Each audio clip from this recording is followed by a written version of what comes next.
like that, so don't worry about it. My name is Graig Presti. I have a company called Local Search for Dentists, and what we specialize is in getting doctors more exposure on the local internet level, which is going to be someone who's looking for a dentist, various services in their area. So we only do dentistry. I'm going to hang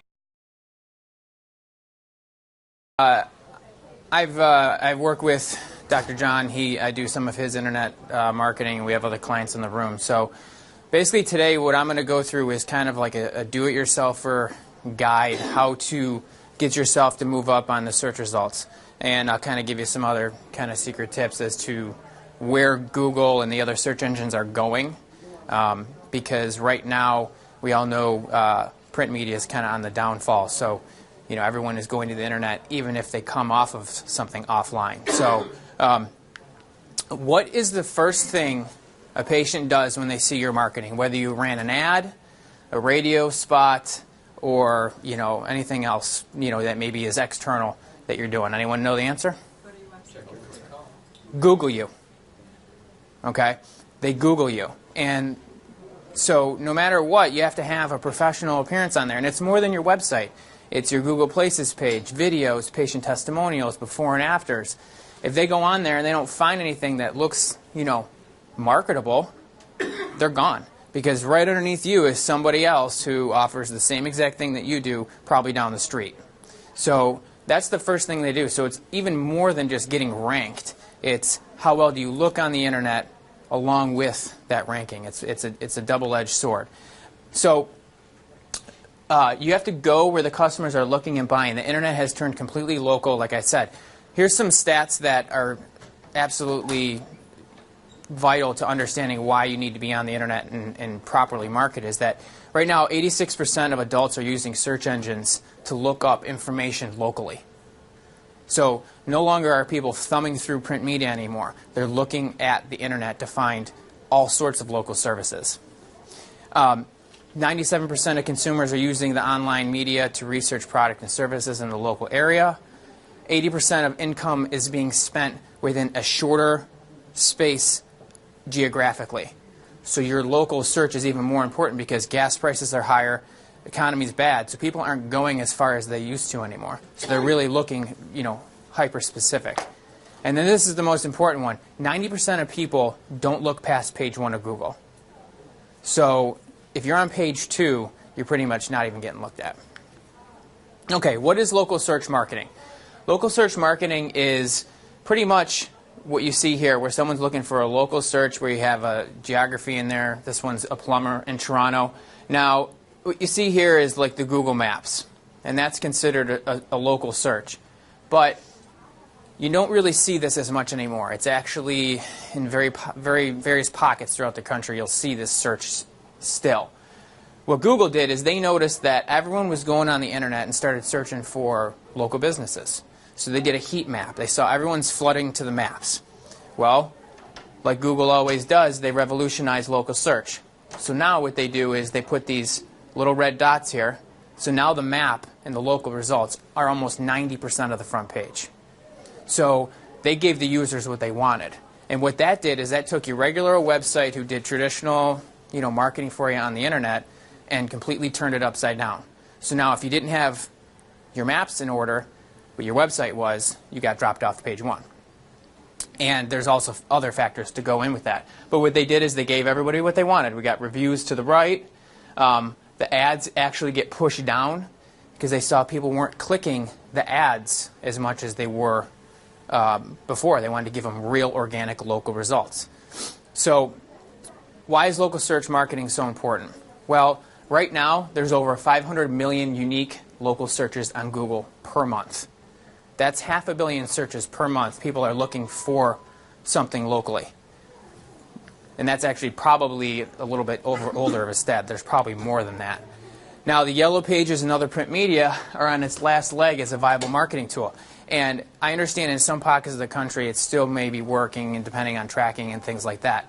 But who here has had a Yellow Pages rep offer them a discount on doing SEO or something online just to get them to sign up? Almost everybody in the room. Okay? Why do you think that is? because they realize no one's spending that type of money on print media anymore. So they got to entice you. Well, if everyone's going online, what if we just gave it away for like nothing? And then they stink at it, right? They're just not very good at it. They just put a places page up there. They have no idea what they're doing. So they give you websites. It doesn't work. So, you know, that's a whole other conversation. But the other reason is pay-per-click competition nationwide overall is getting really stiff. Now, pay-per-click is basically online ads. So in smaller cities, it's probably still affordable to do. And if you're good enough at tracking it, you can find it. But in general, what you have is you have the big implant companies, 1-800-Dentist, Luminaire companies going in and outbidding you with their $1 million marketing budgets for their pay-per-click. So what you have to pay to get a patient from pay-per-click is so much more expensive, and they're basically just beating you out of the way. They're killing the local dentist. So the next step would be local search. It's free. It's free to be ranked on Google. It's free on Bing. It's free on all these sites. So instead of competing with that 800-pound gorilla, all these local searches allow you to kind of come up underneath that, not spend as much money as you would on a pay-per-click campaign, and then be able to still attract business. So the benefits of local search over traditional SEO, which is basically your global website. Well, when people do a local search, if they're looking for dental implants, they're going to that computer pre-educated and predetermined to buy anything concerning a dental implant, whatever the best fit for them is. They want that procedure. They're researching it. So they're coming to the computer ready to pick up the phone or ready to email you. Okay? That's what local search does, because it allows you to leverage that, because right now 85% of local searchers are following up with a phone call. So that means 85% of people are going to the website and calling you, inquiring about your service. So if you don't stand out, they're really not going to call. We talked about pay-per-click. Local search is pushed right under the pay-per-click ads. And we talked about the implants, but it also allows you to dominate the other niches, because there's like 40 to 50 keyword combinations that people search for. It's not what you and I think people should search for. The reality is people are looking for sedation. They're looking for cosmetic. People even search tooth doctor. Like, I mean, as goofy as that sounds, we sit here laugh at it. I'll show you analytics. People actually search tooth doctor. They just don't, they just, in their minds, that's what they have. There's thousands of searches like that a month. But it allows you to get in the niches, so you can kind of pick and choose, where you want to be. And like I said, prospective patients are coming to the phone or website with the mindset that they're going to move forward. Local search really does that automatically for you, because they're already pre-educated on what they want. All right, so that's why it's all important, but here's how you can actually leverage your local search rankings. And these are my 5 secrets to really, anyone can do this. This is not, if you can check email, you can do these things. This isn't anything, might be a little manual, but you could do it. So the first thing is, and this is my biggest thing, number 1, follow the guidelines, okay? You have to understand that each search engine has its own rules and policies. Google's the strictest, okay? What Google does is they have a terms of service policy blog that is long, but if you read it and go through it, you'll learn how to work through their search engines and actually stay within compliance, because you have to review all the policies. You want to do your homework, because if you put something in the wrong spot on Google, you might get a little bit of a boost on the ranking, but they're going to just rip you right down, because there's so many spammers out there right now that they have all these rules in place for a reason. They don't want people manipulating it. So do your homework, follow the guidelines. Keyword research. We just talked about that a little bit. You have to find out what people in your area are actually looking for online. Okay? I just talked about how people actually search for tooth doctor. You need to go to this website. It's adwords.google.com/select/keyword tool external. I'll give a copy of the slides, so don't even worry about writing that down. So you can go there and you can actually type in what people search for dental terms, and you can see there's a lot. But some of them will be like, really? People really search for that? and you'll see a little category that says local search, and that's going to be what it is. So what you can do is start to type those keyword combinations in and see where you rank. If you're not there, you're going to want to have to use some of these steps to try and get you there. But if you don't know what people are looking for, you can't put it in your online presence. It's almost impossible. Okay, merge multiple listings. Okay, you may have found that you have multiple listings on the internet, whether it's Google, Yahoo, Bing, directory sites, wherever. Okay, Google especially, you have to merge those listings into one listing. So what you can do is you can go to Google Maps and type in your phone number and see how many listings come up under your address. If you have more than one, that's a problem. That's a terms of service violation in Google's mind. You may have created it, a website designer may have created it, Yellow Pages may have created it, but what happens is everyone goes on and thinks they're doing a good thing by giving you more. It's actually worse. Two things happen. One, you get deleted from Google, which is the worst, obviously, because you're probably never coming back. At least in a couple of years you might. Two, Google doesn't know where to put your information. So how are they going to rank you? They're going to say, oh, Dr. Parker has 3 listings, but we have all his information. How can we give him credit for everything? And it just gets scattered. So you have everything going all over the place instead of having one strong listing. Then you have patients coming to review you. They don't even know where to put a review. So you have 3 different places pages, and they're like, well, 1, 2, 3, okay, I'll just throw it on there. So that's the one you don't know about, and then you're like, oh man, I have 2 listings, how do I merge them? So what you want to do is you want to submit to Google that you want these combined, take control over them, and merge those listings, because you don't want to be outside of their guidelines for that. Now the policies to do that are on the Google blog, and you can literally Google it and figure out how to merge those listings. But I only have 25 minutes, so.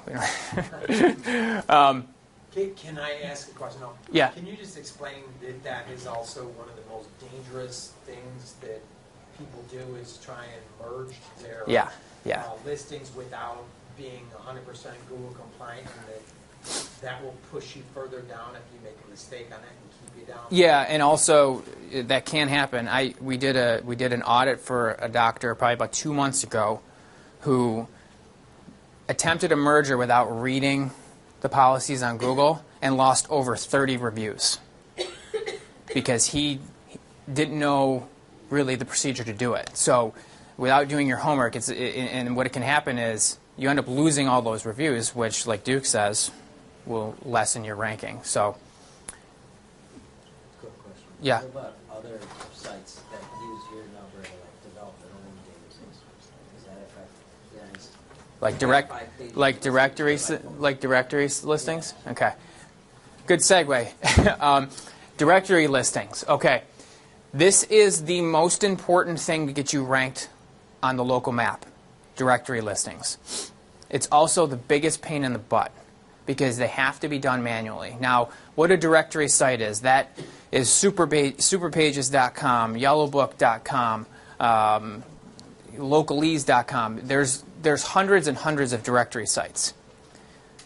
Get on as many directory sites as you possibly can. But obviously, it has to be manual. So unfortunately, you have to go in and literally type in your information into those directory sites. But it will pay off. Now, word of warning here, do not let anyone submit this with a data feed or a bot or any sort of software, because that is the easiest way to get your information completely backwards and get sandboxed with Google. I know for a fact that yellowpages.com will submit you with a data feed. They don't manually submit you to directory sites. So if they're doing local search for you, don't let them do a data feed. I would do it manually. They probably won't even do it for you. But just a word of warning there. But directory listings are they basically what they do is they're called citations. So it's a mention on the internet. So the more mentions you have, linking back to your Google Places page and your Yahoo and your Bing and things like that, the more favorable you're going to look, because it makes you become an authority in Google's mind. So submit to directory listings. So actually, I could probably answer your question was you have listings on other directories. That's fine. But if you have multiple listings on Google, that's not fine. Getting reviews. Who in the room has a online review attraction system or implementation that they do when patients come visit them? Are you guys demand force clients? Okay. All right. Okay. I know you are. Anyone not a demand force client that's doing it internally? Okay. Two things about reviews. They're extremely important because 70% of people right now are reading online reviews and valuing them just behind a family referral. So it's basically the strongest referral you can get other than a family member going, you need to come see this guy. They're reading them. They believe them. Even if you think they're terrible and they got a bad review, doesn't matter. They read it and they believe it. Google reviews. Recently, you probably noticed that all of a sudden, oh my God, where'd all my demand force reviews go? And then you're in a sheer panic. Well, all they did, Google, was they changed the way it looks. Your reviews are still there. They're just dropped way down to the bottom. Okay? It still influences the algorithm. It's still a good thing. It was more of a visual change. Because what Google wants to do is take over the world. So what they did is they basically said, well, you know what? I want to be the place for reviews. Okay? So my recommendation is have a game plan to get third-party review sites like Demandforce and have a strategy to get Google reviews immediately. One of the things that who emails their patients regularly in the room? Everyone should be emailing patients regularly, whether it's a newsletter, appointment reminders. I know Demandforce does that. A lot of systems do that. But even if you have to do it manually, if someone comes in for a cleaning, an email should go out that very day encouraging them to leave a Google review. Put your Google Places link in the email and ask them kindly to do it. Is everyone going to rank you? No. But it's all a numbers game. So the more Google reviews you have, the better it's going to look. So tell them to go to Google you, to Google us? Yes. And give them the place to Google, our website? If you go to your Google Places page, there's a link in there that actually links right to your site. And you just you insert that in the email, and it'll send them right there, and there's a big, huge red button that says write a review. Do they have to have a Google account to write that review? They do. But could you set up like a kiosk in your office, and if they had like a Hotmail or something that they could create a Google account? Does it track the IP? Yes, it does. That's a great question. Yes, it does. Don't do that. No, that's fine. And that's why I suggest sending that email out after they come to the practice, or at least doing it once a month, because they will see that IP address. They will know it came from that same computer. I had someone say, well, we have an iPad. Can we do an iPad? No, do not do that either. You're going to have multiple reviews coming from one place, and they may rip the reviews down, but they may take you down, and that would be no fun. So, Frank, you're saying they have to have a Google account? Yeah, Gmail or a Google account. Is there any way to, they don't have a Google account? I mean, I created a Google account specifically to be able to write reviews myself, but a lot of patients say, I'll say, we'll do this. I say, well, they have to create an account. I'm scared. I don't want to do another account. Yeah. I mean, is there a simple way to there's get really no people way to there's do really that? no way around that, and that's why I say you need to have two systems, one for demand force and third-party sites, and then you have to have another one just for Google reviews, because not everyone's going to leave one. Could we set up in our office no somebody to help them set up a Google account? If you want to, you could. Because it doesn't take long to do it. No. I'll tell you what, everyone in the room that wants, I have an email that you can send out to your patients that I made, one for Google reviews and one for third-party reviews. I gave it to everybody for free in the room, and you can use it. There's even a video that goes with it. So I'll give you the website to go to that after the presentation at lunch. So one more question, then I have a ton of stuff to cover. I was just going to say a good thing that we're I was just going to say a good thing that we're starting to implement in our office that makes the whole Google account thing not as big of a problem, makes it more simple, is people with Android phones, they automatically have it hooked up to a Google account 99% of the time. And so you can use things like the QR codes that they scan in your office. It says, leave us a review. Scans it, takes them straight to the Google Places, tells them to leave a review. They're already signed in. All they do is type in their review and it's done. Right. That is good for people who do have an Android phone. That's just another percentage. Yeah, that's a great point. And my whole thing with creating a Google account is, if you've noticed the trend of Google is that everything is moving towards, okay, they created Google Plus, they created the +1 button and things like that. I'll get to that in a minute. They're just forcing you to get a Google Gmail account. Yeah. Google Plus might never amount to anything, but they don't care, because now you can rate websites, you can leave reviews. Everyone's seeing the shiny object and not seeing what they're really trying to do. So before you know it, everyone is probably going to have a Google account whether they like it or not. So, but that's the thing on the reviews. But these are my mistakes. Now, these are almost more important than the tips I just gave you. What are we doing on time? We got a couple minutes. Too much focus on websites, and that thinking, because you have a website and your web guy took care of it, you're covered on the local listing level. That couldn't be further from the truth, because I have a ton of friends who are website designers who design some of the best websites I've ever seen. But they don't know a lick about local SEO or SEO in general. But unfortunately, they always sell someone into doing it for free, or they just bundle it in. So if you say to yourself, I just have a website, I'm all set, someone set me up, they can set you up, but if it's not the proper keywords, if it's not within the Google compliancy rules and guidelines, you're in some trouble. So I would just make sure that if a web person did do that for you, that you're understanding exactly what they did, and have a professional SEO person look at it.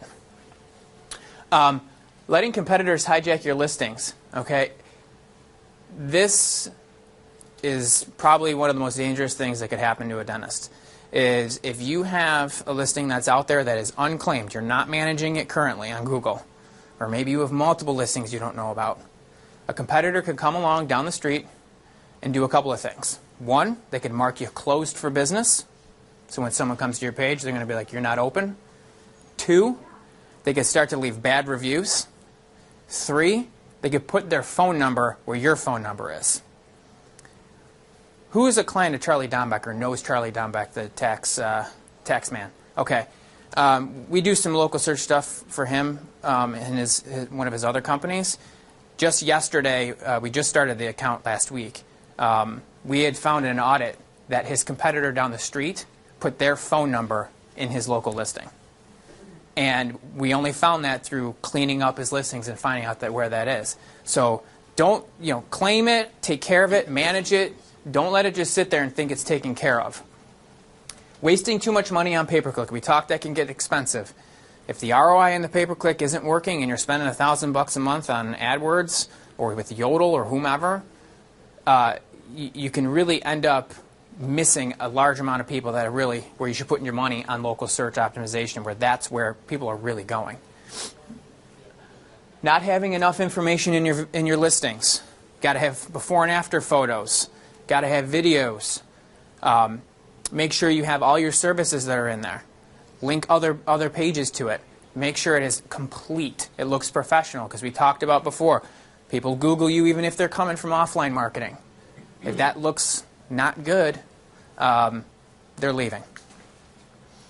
Relying too much on website design. We talked that's really segues into number one. Thinking that my website has to be a Ferrari type website. Well, Dr. Devanch and I had a conversation earlier today. He didn't like his website in such a way. I took a look at it. I thought it was simple, had 5 to 6 tabs. 3 tabs, cosmetic station, implants, general. Easy to navigate. We suggested one little tweak, but I wouldn't change anything like that.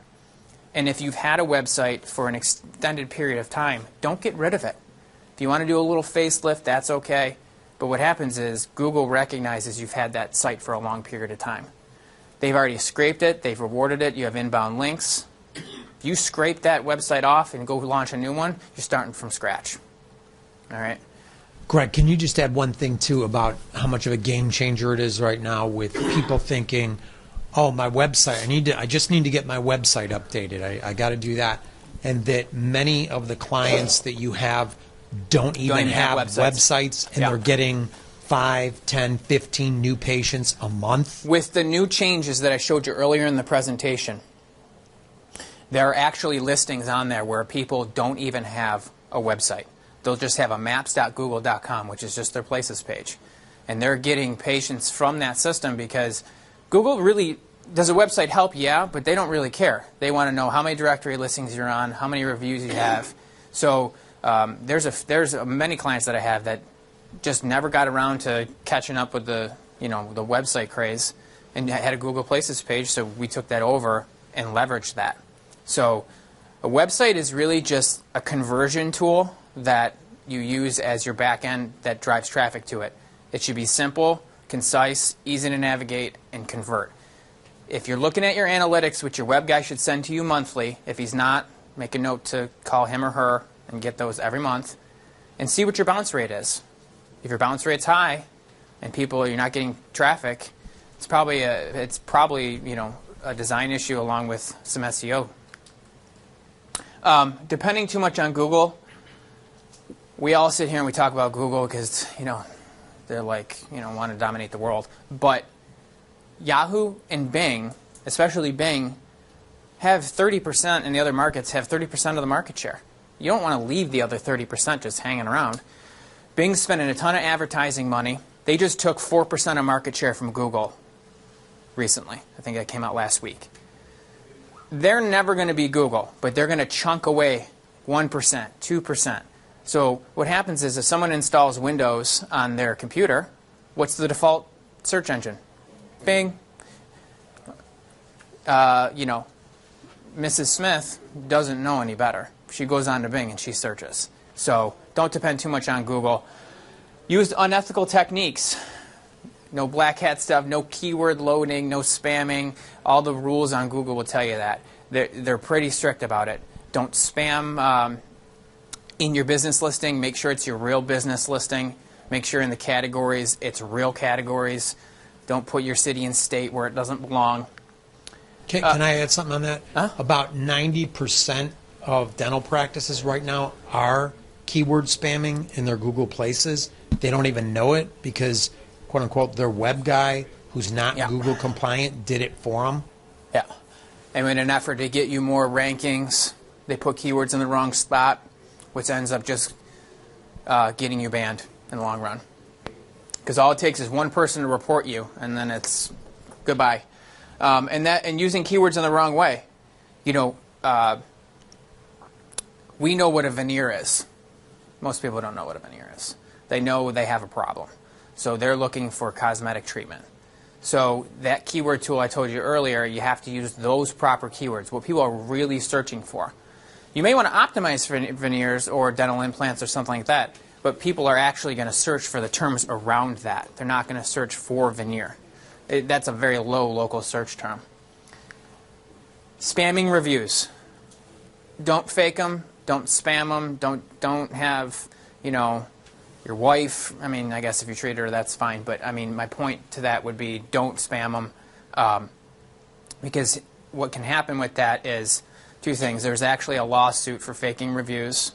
So you actually can get sued for faking reviews online. It's basically a fake testimonial. 2, don't spam them because you're going to get removed from Google, and then you're in the Google sandbox, and that's no fun because that's never. You might be. I think it took one time someone got sandboxed. They hired me. It took me 2 years just to get them to get scanned by Google again. Not page 1, just looked at.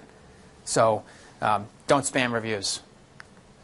And not reviewing your analytics and your tracking. We talked about this earlier. You should know how many visits a month you're getting to your local listings, how many clicks, how many phone calls.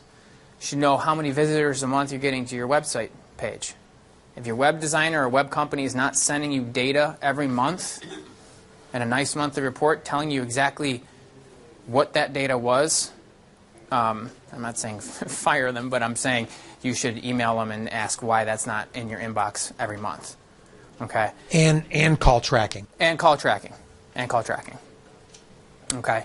Because what happens is if someone comes through the website, they go through your Google Places page, they click to your website, and they go to your website, and they just pick up the phone and call, well, we're not going to know where they really came from. They're going to say, I came from your website. But they really came from Googling dentist in Grove City. So you can see how that trail goes. That's where the tracking just doesn't really work. So review the analytics and review the call tracking. If you're not using call tracking, there's plenty of services out there that we can recommend that do a good job. Okay, I'm running a little behind, so I'm going to move even quicker. YouTube channel and video. Set up your own dental YouTube channel. Okay? This is going to be where you load all your video patient testimonials. This is where you are pretty much putting your brand on the internet. Because if someone does Google you, they're going to see this. Nice and organized, neat patient testimonials will all be in here on the right with your phone number and your website watermarked right on the video. I recommend doing that. And that way that stays with you for the rest of your career until you retire or sell the practice. Because you can sell the practice and just switch this stuff out. Craig, do you have information for us to do that? I mean, for my office to do that? We already got it done for you. I know, but what I'm saying is, because we've got some that we have in-house. Send us the video files and we'll handle all the details. Is anyone marketing video other than my clients in the room? Anyone marketing video on the internet successfully? So, Dr. Seidler, I did not mean to embarrass you by showing you this, but Dr. Seidler just came to us as a client not too long ago, started from scratch. Sold his practice, opened up a new practice, so we pretty much had to start with ground zero on everything. And this was a screenshot for his practice, but video, I'm seeing now on Google ranking even more prominently than it ever has before.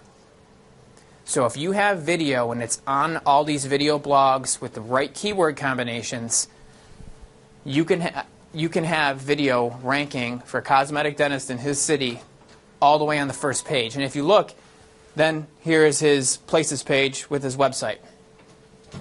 So the benefit to it is you're not always going to have 4 videos on page 1, but you might have one, and it'll be thumbnailed like this.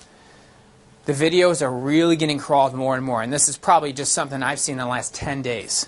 So I know in my company we're putting more of a focus. We're contacting all our clients. We want as much video as we possibly can. Okay? Coupons and offers. Put a Google coupon in your Places page. They're mobile compatible. They can print them out. They can bring their smartphone in, hand it right to you, and you'll be golden. New patient special works fantastic there. And you've got ones that are converting. Yeah, and we have ones that are time. converting. You know, it's definitely, you can rotate the offers. You can do all sorts of things too. And then there's other directory sites that have coupons as well. These are Google coupons in particular, but there's more than just Google coupons. There's directory site coupons.